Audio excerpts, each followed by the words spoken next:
Olá e bem-vindos. Hoje a gente vai mergulhar num material que é, para dizer o mínimo, intrigante. Com certeza. Temos em mãos um texto que faz uma coisa bem audaciosa.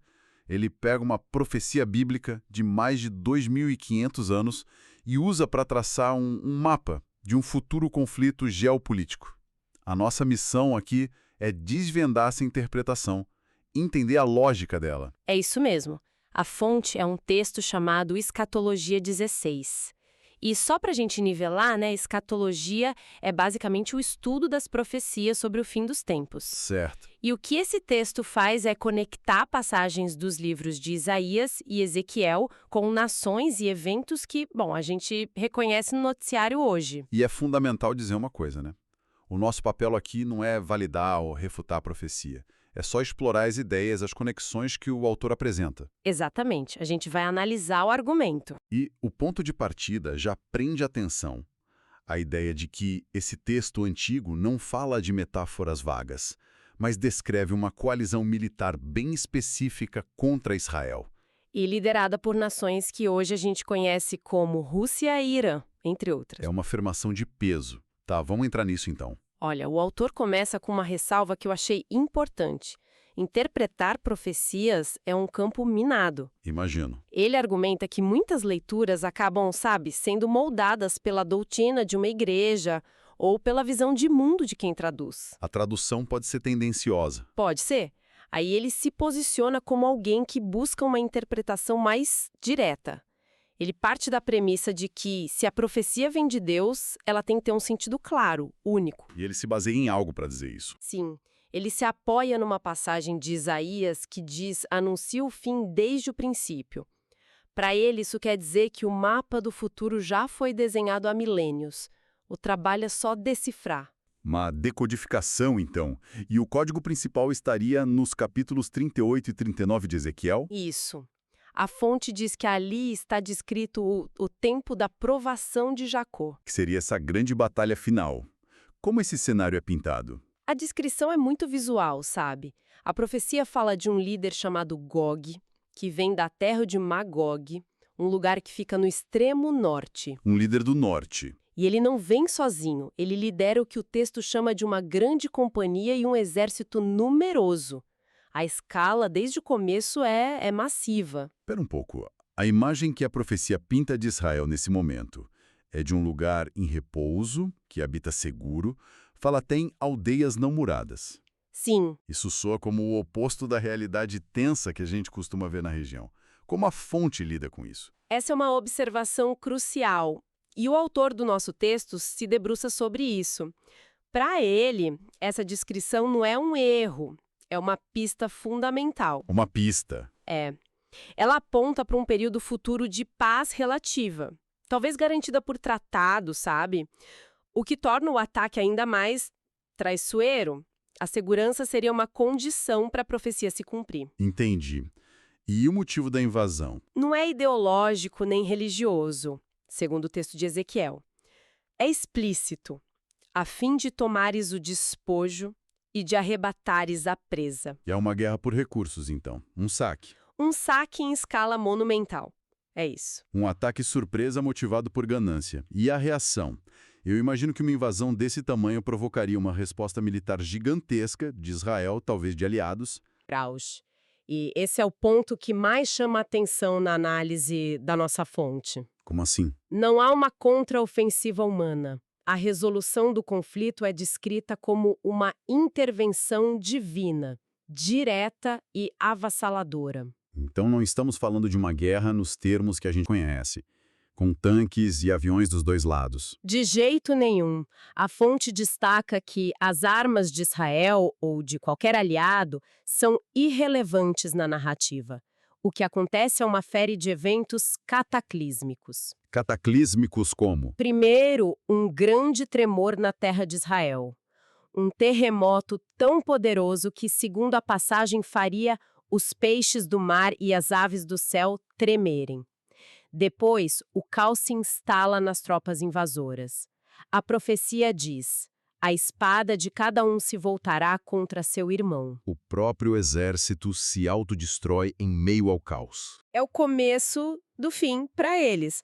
Mas a intervenção continua com o que só dá para descrever como um bombardeio da natureza. Nossa, A profecia fala em peste, chuva de grandes pedras de saraiva, fogo e enxofre sobre o exército.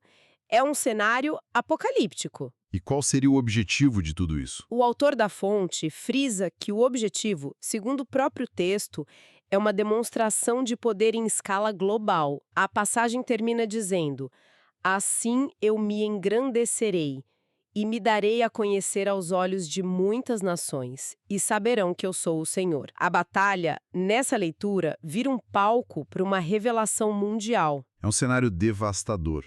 E o mais chocante é que as forças militares convencionais parecem não ter papel nenhum na resolução. Nenhum. Mas se a profecia é tão detalhada sobre o como tudo acontece, ela é igualmente detalhada sobre o quem.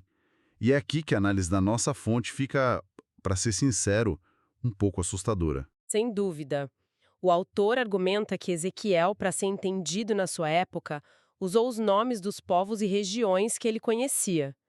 O desafio, então, é traduzir esses nomes para o nosso mapa geopolítico atual. E ele começa por onde? Pela liderança da coalizão, o tal eixo que vem do extremo norte. Gog de Magog. Exato. O autor interpreta Gog não como um nome, mas como um título, algo como cabeça, líder supremo ou imperador. E esse Gog seria o chefe de quem? Ele é o príncipe e chefe de Meseque e de Tubal. E aqui começa a decodificação que sustenta toda a análise. Certo, vamos com calma aqui para eu entender a lógica. Meseque. O que seria Meseque hoje? E aqui está o primeiro grande insight do autor. Ele argumenta que não precisamos de um código secreto. O nome já estaria ali, sabe? Escondido à vista de todos. Como assim? Ele traça uma linha que ele considera direta, de Meseque para os mosquis, ou moscovis, um povo antigo que teria se estabelecido na região e eventualmente dado origem ao nome da cidade de Moscou. Moscou. Para ele não é coincidência, é uma assinatura geográfica deixada pelo profeta. Pera aí. Isso é impressionante. Então, segundo essa interpretação, o profeta não estava falando de tribos obscuras da Idade do Bronze. Ele estaria, na prática, nomeando a futura capital da Rússia. Essa é a afirmação, sim. É de peso. E Tubal segue a mesma linha de raciocínio? Segue uma linha muito parecida. Tubal é conectado a Tobolsk, que não só era o nome de um povo antigo da Sibéria, mas também o nome da antiga capital da Sibéria. Nossa, O autor da fonte ainda estende essa conexão a povos atuais daquela região do Cáucaso, como os chechenos, e a terra de onde eles vêm, Magog, é identificada de forma mais ampla como a região que hoje abrangeria a Rússia, partes da Europa Oriental e da Ásia Central. e ainda tem o nome Rosh, que aparece em algumas traduções. Como ele entra na equação? Rosh é a peça final do quebra-cabeça do norte. Em algumas traduções da Bíblia, a passagem é lida como Gog, príncipe de Rosh, Meseque e Tubal. Certo. O autor da fonte defende que Rosh não deveria ser traduzido como chefe, mas sim como um nome próprio, um nome que, para ele, é a raiz etimológica direta de Rússia. Então, juntando as peças, a conclusão da fonte é que O comando dessa operação militar massiva é uma federação de povos liderada pela Rússia. ok, o quadro que está sendo pintado é de uma aliança do norte com a Rússia no comando. Mas a profecia menciona mais gente, certo? A coalizão é maior. Sim, a lista de aliados é extensa e geograficamente diversa. A fonte continua a tradução. Persas é a conexão mais fácil, mais direta. O Irã moderno. Isso é claro. Cush é identificado como a Etiópia, na África Oriental. Put é associado à Líbia e possivelmente à Argélia, no norte da África. E aí temos nomes que são bem menos familiares, como Gomer e Togarma. A gente recebeu uma crítica que a análise sobre Gomer foi muito rápida no roteiro original. Então vamos dedicar um tempo a isso. Qual a conexão que a fonte faz aqui? A fonte dedica uma atenção especial a Gomer porque a identificação é surpreendente. Por quê? O autor traça a linhagem de Gomer, que seria um dos filhos de Jafé, neto de Noé, aos povos que migraram para a Europa e ficaram conhecidos como celtas e principalmente germanos, Germanos. Então estamos falando da Alemanha. Portanto, quando a profecia diz que Gomer e todas as suas tropas se juntarão à invasão, a interpretação da fonte é que isso se refere a nações modernas como a Alemanha e possivelmente Polônia, República Tcheca e Eslovênia. Isso é. Inesperado. Coloca nações da União Europeia, da OTAN, no mesmo exército que a Rússia e o Irã. Exatamente. É uma configuração geopolítica que hoje parece... Impensável. Pois é. E é por isso que essa parte da interpretação é tão radical. O autor não está descrevendo o mundo como ele é hoje, mas como ele acredita que será no momento do cumprimento da profecia. Entendi. E Togarmah. Por fim, a casa de Togarmah, que também viria do extremo norte, é identificada com a Armênia e povos turcos da região. Então, o que se forma é uma coalizão militar gigantesca. Gigantesca. Com o eixo Rússia-Irã-Turquia, mas com tentáculos que se estendem pela África e pelo coração da Europa. Uma lista de nações realmente impressionante, toda ela supostamente extraída de nomes com milhares de anos. Então, o que tudo isso significa? Qual a relevância prática disso tudo para o autor da fonte? Por que esse esforço todo de decodificação? Porque para o autor isso não é um exercício acadêmico ou histórico, é um alerta. Um alerta. Ele enxerga essa profecia como um roteiro detalhado para eventos futuros. A invasão de Gog é apresentada como a prova final para o povo judeu, um momento de angústia tão extrema em que todo o apoio humano desaparece, que os forçaria a buscar e reconhecer a intervenção divina. E para o resto do mundo? E, simultaneamente, seria uma revelação para o resto do mundo. Um evento tão inegável que, na leitura dele, estabeleceria a soberania de Deus de forma definitiva aos olhos de todas as nações. E ele vê sinais de que esse roteiro está começando a se desenrolar agora. Sim, e de forma bem direta. O texto contém uma frase que diz: ao que parece, o cenário mundial atual converge rapidamente para esta realidade. Então, para ele, as alianças que a gente vê se formando, as tensões geopolíticas, o realinhamento de poder no cenário global, nada disso é aleatório. Seriam as peças do tabuleiro se movendo para as posições iniciais descritas na profecia. Essa leitura transforma uma visão antiga num alerta urgente e contemporâneo. vamos recapitular então. O que analisamos aqui foi uma interpretação específica da fonte Escatologia 16, da profecia de Ezequiel. Essa leitura não a vê como uma alegoria, Não. mas como um mapa literal para um conflito futuro. Um mapa que identifica uma coalizão de nações, liderada pela Rússia, com Irã, Turquia, partes da Europa e da África, que se uniriam para invadir Israel num tempo de paz. Isso. E o desfecho não seria uma guerra humana. Mas uma intervenção divina, catastrófica e globalmente visível. Exato.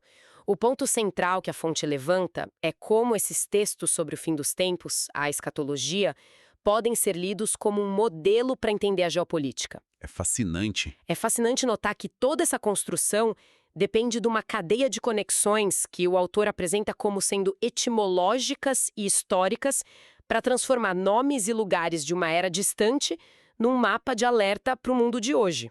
É uma perspectiva poderosa, quer se concorde com as premissas ou não. Sem dúvida. E essa discussão toda sobre os agressores me faz pensar, a profecia só fala deles ou há outros atores em cena? E essa é uma excelente pergunta que me leva a um último ponto. Qual? A fonte se concentra quase que exclusivamente em identificar os invasores.